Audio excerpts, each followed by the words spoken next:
Khan ji, thank you. बहुत शुक्रिया काबिल एहतराम अधिष्ठाता जी, आपने मुझे श्री राज्यपाल जी के अभिभाषण पर बोलने का मौका दिया, उससे सबसे पहले मैं आपका शुक्रिया अदा करता हूँ। उसके बाद मैं अल्फाज से अपनी बात को शुरू करूँगा कि इबादतों की तरह मैं ये काम करता हूँ। मैं जिससे भी मिलूँ पहले सलाम करता हूँ। मुखालफत से मेरी शख्सियत संवरती है। मैं दुश्मनों का बड़ा एहतराम करता हूँ। मैं डर चुका हूँ बहुत सायादार पेड़ों से, तभी तो धूप में बिछाकर आराम करता हूँ। और मुझे खुदा ने जो बख्शा है खिदमतों का हुनर है मेरे पास, जो भारत के नाम करता हूँ। मैंने जब अभिभाषण को गौर से पढ़ा तब पाया कि उक्त अभिभाषण में सरकार ने अपनी आंकड़ा प्रबंधन की महारत का उत्कृष्ट प्रदर्शन करते हुए पसंद को दिखाने और नापसंद को छुपाने का काम किया है। अभिभाषण में अंकित तथ्यों की तुलना जमीनी हकीकत से करने पर पता चलता है कि इसमें अंकित दावे झूठे और खोखले हैं।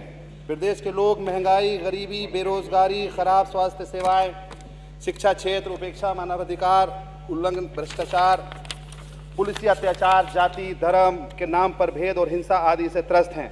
नीति आयोग की रिपोर्ट के अनुसार उत्तर प्रदेश में 52% गरीबी होना, राष्ट्रीय महिला आयोग की रिपोर्ट के अनुसार महिलाओं के विरुद्ध अपराधों की शिकायतों में 54% उत्तर प्रदेश से होना इस अभिभाषण को सरकार की विफलताओं पर पर्दा डालने का निरर्थक प्रयास सिद्ध करता है। पीड़ित लोगों को इंसाफ नहीं मिलने तथा सरकार विरोधी लोगों को, विपक्षी विधायकों को झूठे मामलों में फंसाने से प्रदेश भर में निराशा और भय का वातावरण पैदा हुआ है। प्रदेश सरकार की केंद्र सरकार के निर्देश पर कारपोरेट परस्त नीतियों से प्रदेश का किसान, नौजवान, मजदूर, महिलाएं, छोटे व्यापारी, सरकारी कर्मचारी और सभी परेशान होकर पूरी तरह नाउम्मीद हो चुके हैं। इन सभी लोगों की अभिभाषण में केवल इसलिए परंपरागत चर्चा की गई है ताकि उन्हें लगे कि उनकी चर्चा हो रही है। हकीकत में न केवल इन लोगों बल्कि चौकीदार, होमगार्ड, पीआरडी जवान, आशा, आंगनवाड़ी, एएनएम, शिक्षा मित्र, उर्दू टीचर, शिक्षानुदेशक, वित्तविहीन कॉलेज शिक्षा, मनरेगा कर्मी, केयर टेकर, पंचायत सहायक आदि मानदेय कर्मियों के हितार्थ भी हालात बदलने वाला कोई सकारात्मक निर्णय सरकार ने नहीं किया। इस अभिभाषण में सरकार की पुरानी घोषणाएं और वादों का उपलब्धि के रूप में जिक्र नहीं होना उस मजमा लगाने वाला की तरह है जो सांप और नेवले की लड़ाई दिखाने का वायदा करके भीड़ को केवल अपना चूरन या मंजन बेच देता है। मैं सरकार के संरक्षण में अब तक किए गए हर प्रकार के भेदभाव और विभिन्न चुनाव और उपचुनावों में सत्ता पक्ष द्वारा की गई ज्यादती को इसलिए समाप्त करने का अनुरोध करता हूं कि हम सभी भारत माँ की संतानें हैं और भारत माँ अपनी किसी भी संतान के साथ ज्यादती से दुखी ही होगी और कभी खुश नहीं हो सकती। मैं सरकार की नाइंसाफी पर पर्याय बन चुके बुलडोजर नीति पर भी केवल एक शेर सुनाना चाहता हूँ। अमीर शहर बुलडोजर चलाना खूब है लेकिन, अमीर शहर बुलडोजर चलाना खूब है लेकिन लहू जब अदल का बहने लगे अच्छा नहीं होता। मैं अभिभाषण पर चर्चा करते हुए माननीय अधिष्ठाता महोदय आपके माध्यम से स्थानीय जनहित के भी कुछ मुद्दे अपने रखना चाहता हूं। मैं मुख्यमंत्री जी की प्राथमिकता वाली योजना अटल आवासीय योजना मेरी विधानसभा में है, वो बहुत शानदार। मैंने क्योंकि ज़मीन मुहैया कराई थी, मैं खुशनसीब हूँ कि मेरे यहाँ अटल आवासीय विद्यालय बन रहा है, लेकिन वहाँ पर उसको NH 509 से जोड़ने के लिए वहाँ जरगांव स्टेशन से वहाँ कोई व्यवस्था नहीं की गई है। तहसील बिलारी क्षेत्र के किसानों की कृषि उपज का स्थानीय स्तर पर बेहतर मूल्य दिलाने के लिए मंडी समिति वहाँ स्वीकृत हो चुकी है, गजट भी जारी हो चुका है। मेरे वालिद साहब जब विधायक हाजी मोहम्मद इरफान साहब विधायक थे, अखिलेश यादव साहब मुख्यमंत्री थे, तब उन्होंने गजट मंजूर कर दिया था, लेकिन इस सरकार ने अभी तक कोई धन जारी नहीं किया है।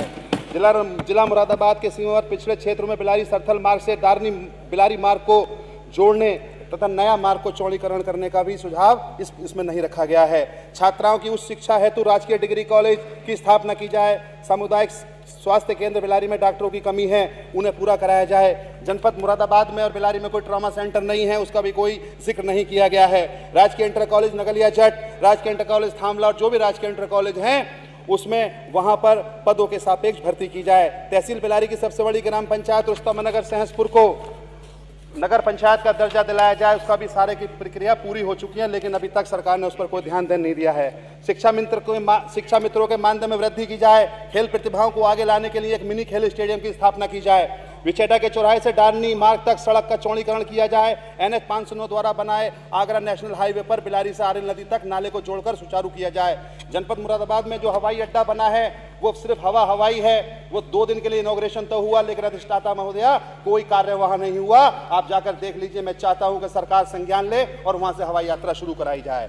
और मैं ये कहना चाहता हूं, जो हमारी बिलारी में गेस्ट हाउस बना हुआ है, उस पीडब्ल्यूडी गेस्ट हाउस में भी पीडब्ल्यूडी मिनिस्टर साहब बहुत जगह है वहां पर को धन जारी करने का कोई प्रावधान, कोई भी बात इसमें नहीं रखी गई है।